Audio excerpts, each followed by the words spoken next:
নোয়াখালীর দ্বীপ উপজেলার হাতিয়ায় জোয়ারের পানিতে দুটি ডলফিন মাছ ভেসে এসেছে। শনিবার সকালে নিঝুম দ্বীপ ইউনিয়নের হাসি মার্কেট এলাকার মেঘনা নদীতে মাছ দুটি দেখতে পান স্থানীয়রা। ঘটনাটি জানাজানি হওয়ার পর স্থানীয়দের মধ্যে চাঞ্চল্যের সৃষ্টি হয়। শত শত মানুষ ডলফিন দুটি এক নজর দেখতে ছুটে আসেন সমুদ্র উপকূলে।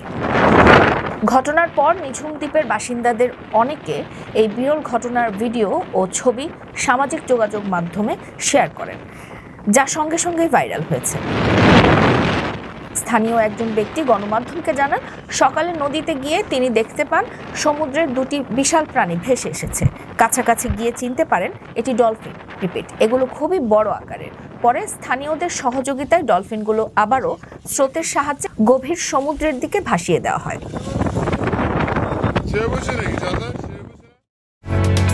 ওমানের সেরা রেট দিচ্ছে বাংলাদেশি প্রতিষ্ঠান গালফ এক্সচেঞ্জ। প্রিয়জনকে টাকা পাঠাতে আজই আসুন আমাদের যে কোনো ব্রাঞ্চে অথবা কল করুন স্ক্রিনে দেয়া নাম্বারে। গালফ এক্সচেঞ্জ, বাংলাদেশিদের প্রিয় এক্সচেঞ্জ।